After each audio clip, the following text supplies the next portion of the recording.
नमस्कार, India news देख रहे हैं आप। आपके साथ मैं हूं सुरभि तिवारी। फटाफट अंदाज में फटाफट खबरों की शुरुआत करते हैं। पूर्वांचल एक्सप्रेसवे का आज उद्घाटन करेंगे पीएम मोदी। मिराज सुखोई जैसे लड़ाकू विमान दिखाएंगे जलवा। 341 किलोमीटर लंबा ये एक्सप्रेसवे लखनऊ से होते हुए बाराबंकी, फैजाबाद, अंबेडकर नगर, अमेठी, सुल्तानपुर, आजमगढ़, मऊ और गाजीपुर से होकर के गुजरेगा। एक्सप्रेसवे के जरिए दिल्ली से यूपी के पूर्वी कोने तक 10 घंटे के अंदर पहुंचा जा सकता है। पीएम मोदी वायुसेना के विमान हक्यूली से एक्सप्रेसवे पर लैंड करेंगे।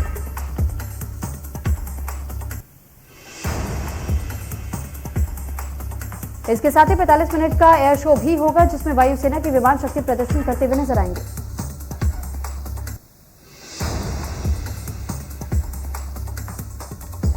पीएम मोदी ने world class railway station Kamlapati का किया शुभारंभ। पीएम ने उज्जैन इंदौर और इंदौर उज्जैन मेमू ट्रेन का दिखाई हरी झंडी।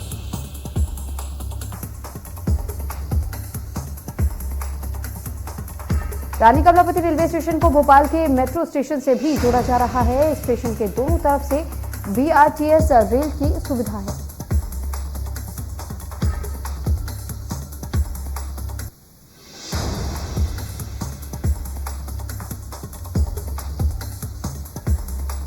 पीएम ने कहा है कि इस यात्री प्रतीक्षालय में सैकड़ों यात्री बैठ करके ट्रेनों का इंतजार कर सकते हैं। यात्रियों को अनावश्यक भाग दौड़ करने की जरूरत नहीं है।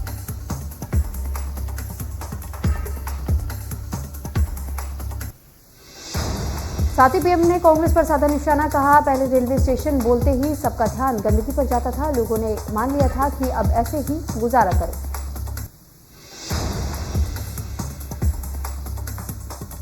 पीएम मोदी ने कहा कि भोपाल के ऐतिहासिक रेलवे स्टेशन का सिर्फ कायाकल्प ही नहीं हुआ है, बल्कि रानी कमलापति का नाम इससे जुड़ने से इसका महत्व और भी बढ़ गया है।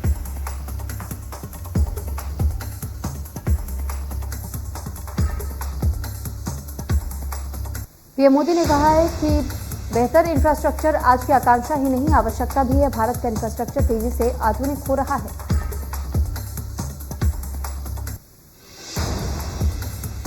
पीएम ने कहा, रेलवे की ओर से किसानों को माल ढुलाई में बहुत छूट दी जा रही है। किसान अपनी उपज को दूर प्रदेश में बेचता हुआ दिखाई दे रहा है।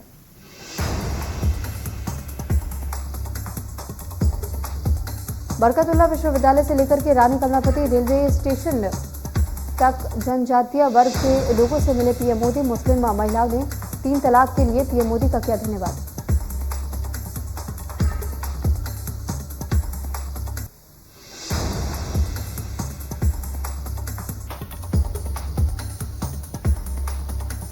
जनजातीय गौरव दिवस के अवसर पर पीएम मोदी पहुंचे भोपाल। पीएम ने जम्बूरी मैदान में सभा को किया संबोधित। कहा, एमपी के जनजातीय समाज का आभार, पूरे देश को बहुत बहुत बधाई।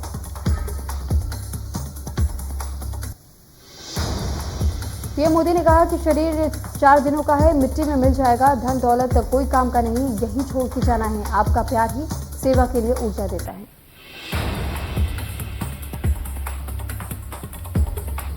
जनजातियों को उनकी कला उत्पादों को बाजार उपलब्ध कराकर आत्मनिर्भर बनाया जा रहा है। मोटे अनाज आज भारत का ब्रांड बन रहे हैं। हमने 20 लाख जमीन के पट्टे दिए। शिक्षा पर विशेष बल दिया जा रहा है। देश भर में 750 एकलव्य स्कूल खोलने का लक्ष्य है।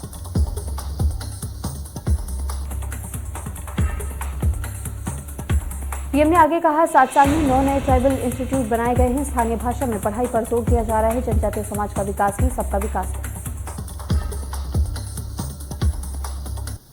शिवराज के कार्यक्रम को संबोधित करते हुए बिरसा मुंडा को प्रणाम किया। कहा, जनजातीय और आदिवासी समाज का सबसे बड़ा मसीहा है नरेंद्र मोदी।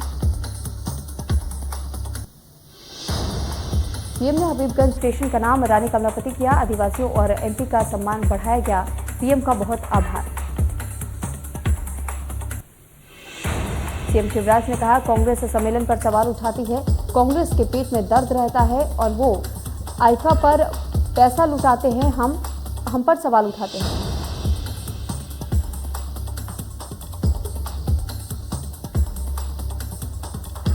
पीएम नरेंद्र मोदी ने बिरसा मुंडा की जयंती के मौके पर वीडियो कॉन्फ्रेंसिंग के जरिए रांची में भगवान बिरसा मुंडा स्मृति उद्यान सह स्वतंत्रता सेनानी संग्रहालय का उद्घाटन किया। पीएम ने कहा, आजादी के इस अमृतकाल में देश ने तय किया है कि भारत की जनजातीय परंपराओं, शौर्य गाथाओं को देश अब और भी भव्य पहचान देगा। पीएम ने कहा कि इसी क्रम में ऐतिहासिक फैसला लिया गया है कि आज से हर वर्ष देश 15 नवंबर यानी भगवान बिरसा मुंडा के जन्म दिवस को जनजातीय गौरव दिवस के रूप में मनाया जाएगा। पीएम ने झारखंड को बिरसा मुंडा स्मृति संग्रहालय की दी सौगात। पीएम ने कहा, बदलाव की वकालत करते थे बिरसा मुंडा। पीएम ने कहा, लोग आदिवासी गौरव से परिचित होंगे। आने वाली पीढ़ी को प्रेरणा मिलेगी। भगवान बिरसा मुंडा का एक परंपरा है।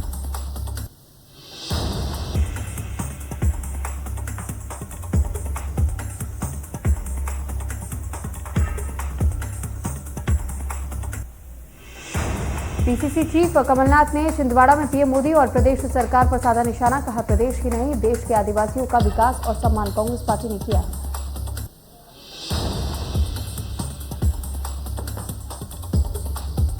कमलनाथ ने कहा, अगर बीजेपी को आदिवासियों की इतनी ही चिंता थी तो 18 साल से क्या किया, आज 18 साल बाद जागे हैं।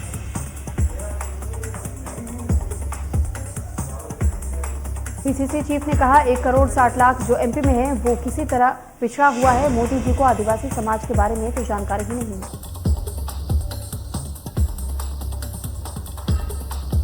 भोपाल रेलवे स्टेशन के नाम बदले जाने के सवाल पर कमलनाथ ने कहा कि नाम बदलने की झूठ की राजनीति, इवेंट मैनेजमेंट की राजनीति करने में बीजेपी माहिर है।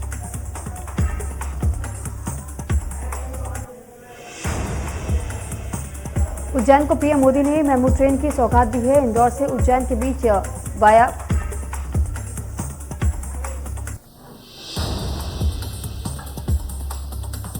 पीएम नरेंद्र मोदी ने ट्रेन को भोपाल से वर्चुअल हरी झंडी दिखाई है। वहीं ये ट्रेन दोपहर में उज्जैन और इंदौर से एक साथ रवाना हुई। इस दौरान पीएम मोदी ने कहा कि महाकाल की नगरी उज्जैन और देश के सबसे स्वच्छ शहर इंदौर को जोड़ने के लिए ये नई ट्रेन शुरू हो गई है। अब इंदौरवासी एक ही दिन में महाकाल के दर्शन आसानी से कर सकेंगे। पीएम मोदी ने कहा कि उज्जैन के लोगों को इंदौर अप टाउन में आसानी होगी। इंदौर में भी जनप्रतिनिधियों ने ट्रेन को हरी झंडी दिखाकर के शुभारंभ किया। सांसद लालवानी ने कहा कि इस ट्रेन को लेकर के लंबे वक्त से लोगों द्वारा मांग की जा रही थी। ताई के प्रयास से ये सौगात मिली है।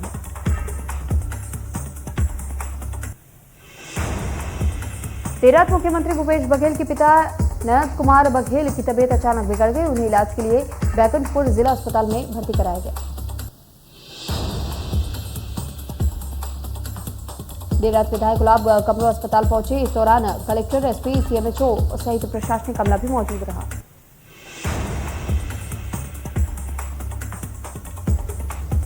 कंगना के बयान पर पूर्व मंत्री तरुण भनोट का बयान। पूर्व मंत्री तरुण भनोट ने कविता ट्वीट कर लिखा और हमला किया।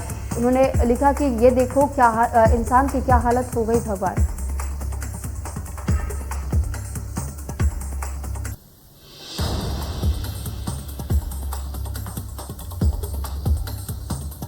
जबलपुर में इंसानियत को शर्मसार करने वाला मामला सामने आया है। आरोपी ने बेजुबान जानवर की बेरहमी से जान ले लिया। आरोपी ने कुत्ते के भौंकने पर 12 बोर की बंदूक से कुत्ते की हत्या कर दी।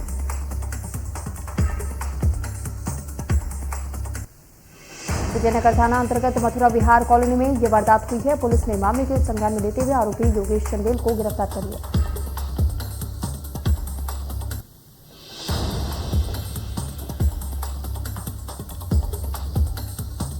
जशपुर में 30 लाख रुपए की ठगी का मामला सामने आया है। एक आरोपी को पुलिस ने गिरफ्तार किया है। दूसरा आरोपी फरार है। तलाश में जुटी पुलिस। आरोपी ने अंबिकापुर हेल्थ एसोसिएशन के संचालक से फर्जी आयकर अधिकारी बनकर के 30 लाख रुपए की ठगी को अंजाम दिया।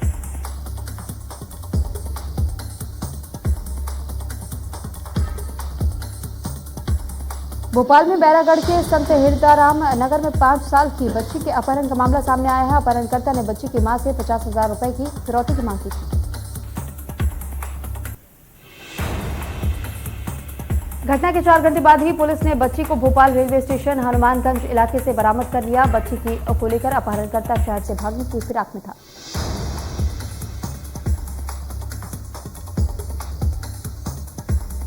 महासमुंद में बच्चों की पढ़ाई को लेकर के लापरवाही बरती गई। जर्जर हालत में स्कूल की बिल्डिंग और स्कूल में नहीं है शौचालय। बच्चे स्कूल आने के साथ सबसे पहले स्कूल की सफाई करते हैं।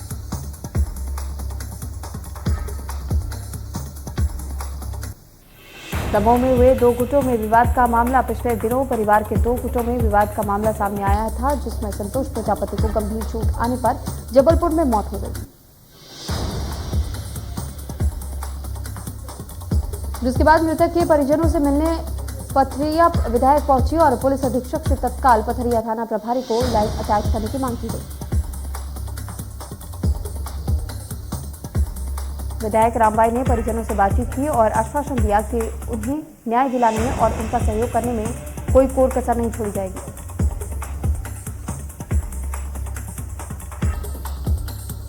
खंडवा में 2 पक्षों के बीच पटाखे जलाने को लेकर के विवाद हुआ था। विवाद इतना बढ़ गया कि दोनों पक्षों के बीच हो गया पथराव।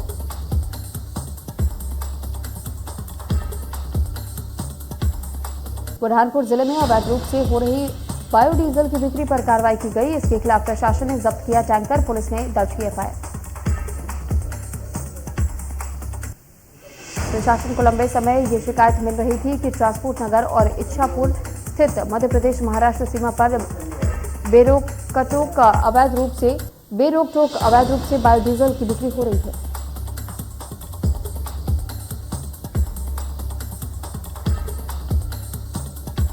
सर्दी का सितम शुरू हो चुका है। प्रदेश में सबसे ठंडी रात ग्वालियर की रही। जिले का न्यूनतम तापमान 8.8 डिग्री रहा। मौसम विभाग की माने तो 20 नवंबर के बाद जिले में कोहरा छा सकता है। पहाड़ी इलाकों में बर्फबारी के चलते तापमान में गिरावट दर्ज की गई।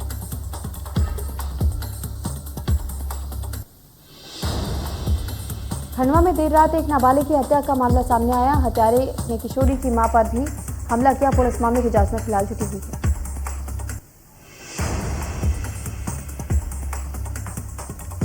होशंगाबाद के पिपरिया शहर में अपराधियों के हौसले बुलंद है। शहर के राधाकृष्ण वार्ड में आरोपियों ने युवक को गोली मार दी। पुलिस मामले की जांच में जुटी हुई है।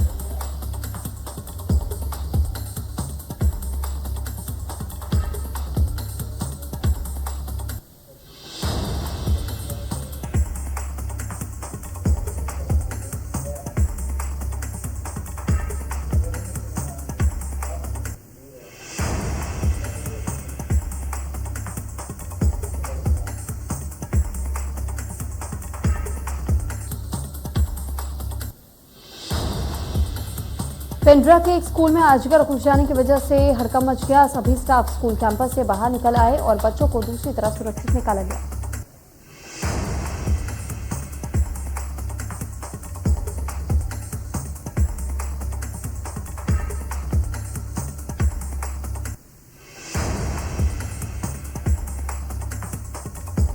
गढ़चिरौली में जवानों और नक्सलियों के बीच मुठभेड़ हुई। 26 नक्सलियों को मार गिराया गया था। मारे गए सभी नक्सलियों की शिनाख्त की गई। बस्तर आईजी सुंदरराज पी ने खुलासा करते हुए बताया कि मारे गए नक्सलियों में से 7 नक्सली छत्तीसगढ़ के बस्तर के इलाके से हैं।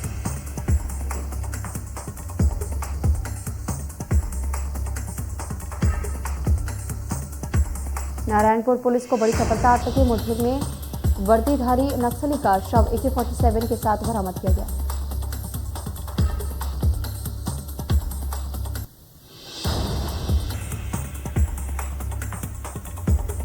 बलौदा बाजार मार्ग पर ग्राम घोटिया कुसमी के बीच पिकअप और ट्रक में जोरदार टक्कर लगने से पिकअप सवार 4 लोग घायल हो गए। गाड़ी में फंसे घायलों को पुलिस की मदद से इलाज के लिए भेजा गया।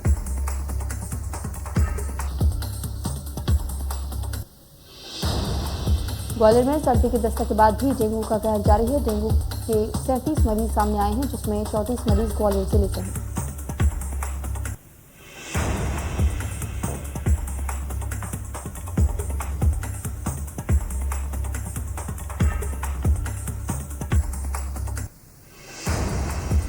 यूपी के महोबा से चुनाव प्रचार का पीएम मोदी करेंगे शंखनाद। 19 नवंबर को पीएम मोदी उपचुनाव का आगाज करेंगे।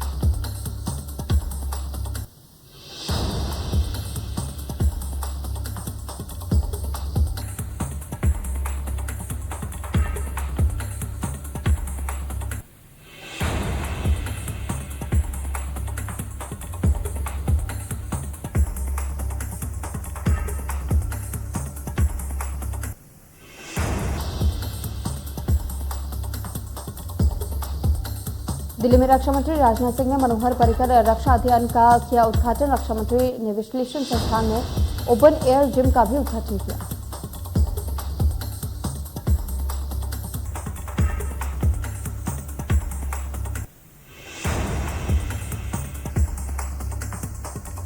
महाराष्ट्र के पुणे में प्रसिद्ध इतिहासकार और लेखक बाबा साहेब पुरंदरे का राजकीय सम्मान के साथ अंतिम संस्कार किया गया।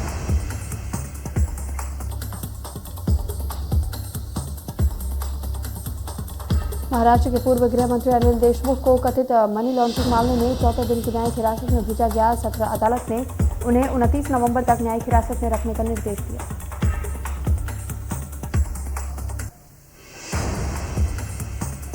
अनिल देशमुख की ईडी की कस्टडी खत्म हो गई है। कोर्ट में पेश करने से पहले उनका मेडिकल कराया गया था।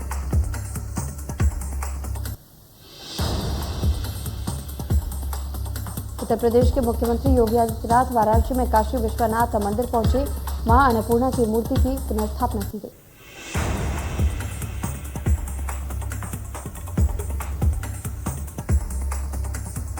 उत्तर प्रदेश के वाराणसी में विश्वनाथ मंदिर को बड़े धूमधाम से सजाया गया। मां अन्नपूर्णा की मूर्ति की पुनर्स्थापना के मौके पर दिखा श्रद्धालुओं का हुजूम।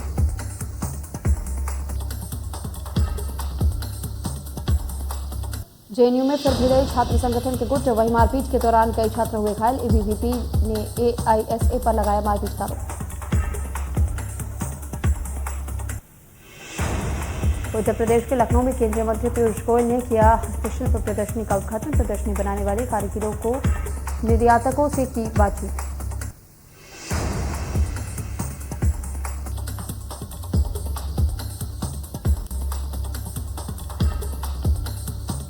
जम्मू कश्मीर के पूर्व सीएम फारूक अब्दुल्ला ने फिर अलापा पाकराग कहा। नंबर 1 दुश्मन चीन से बात करता है भारत, तो पाकिस्तान से क्यों नहीं करते चर्चा।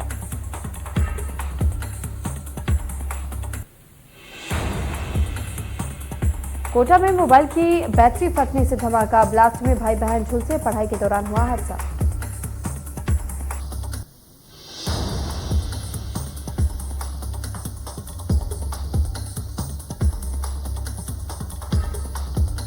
दिल्ली एनसीआर में प्रदूषण के मामले में दिल्ली सरकार ने सुप्रीम कोर्ट में हलफनामा दाखिल किया और कहा कि वो पूर्ण लॉकडाउन जैसे कदम उठाने के लिए तैयार है।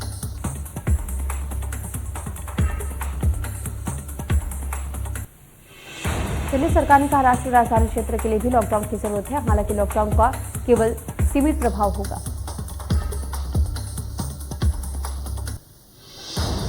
दिल्ली सरकार की ओर से जारी हलफनामे के बाद सुप्रीम कोर्ट ने केंद्र सरकार को आदेश दिया है कि प्रदूषण पर आपात बैठक बुलाई जाए, जिसके बाद सुप्रीम कोर्ट में सुनवाई चल गई है। अब 17 नवंबर को प्रदूषण पर अगली सुनवाई होगी।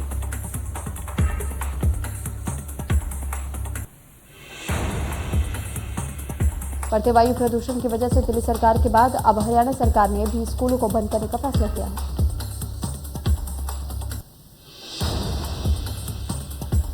हरियाणा सरकार ने गुरुग्राम, फरीदाबाद, सोनीपत और झज्जर में 17 नवंबर तक स्कूल बंद करने का घोषणा की।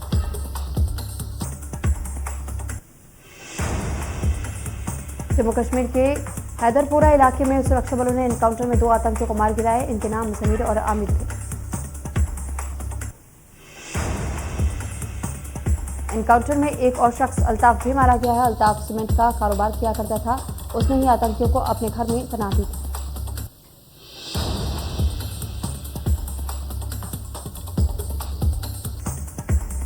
पंद्रह नवंबर तक देशभर में कोविड के लिए कुल 62,57,74,159 सैंपल्स टेस्ट किए गए, जिनमें 15 नवंबर को टेस्ट किए 11,07,617 सैंपल शामिल।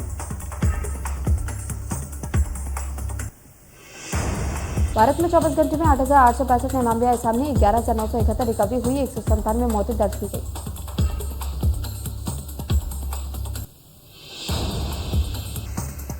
पश्चिम बंगाल में आज से कोविड प्रोटोकॉल के साथ स्कूल और कॉलेज खुले। बच्चों को 2 बैच में स्कूल बुलाया जाएगा।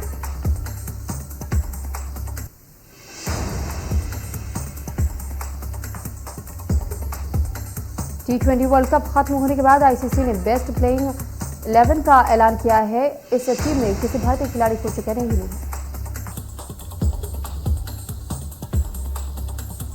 पाकिस्तानी कप्तान बाबर आजम को टीम का कप्तान बनाया गया है। बाबर की कमाल की बल्लेबाजी से पाकिस्तान सेमीफाइनल तक पहुंचा था।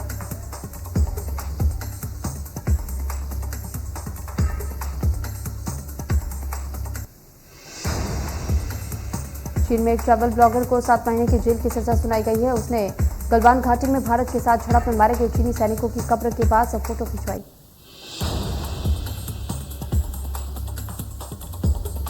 चीन ने इस सैनिक का अपमान मानते हुए ये सजा सुनाई है। साथ ही कोर्ट ने ब्लॉगर को 10 दिनों के भीतर सार्वजनिक रूप से माफी मांगने का आदेश दिया।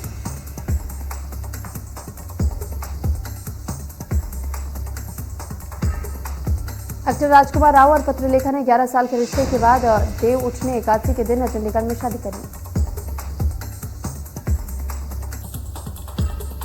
एक्टर ने सोशल मीडिया पर शादी की फोटो शेयर किया। राजकुमार राव ने पत्रलेखा के लिए इस खूबसूरत नोट भी लिखा है। उन्होंने एक खूबसूरत नोट में लिखा कि आखिरकार 11 साल के प्यार, रोमांस, दोस्ती और मस्ती के बाद आज मैंने अपनी हर चीज से शादी कर ली है। आज मेरे लिए आपके पति कहे जाने से बड़ी कोई खुशी नहीं है।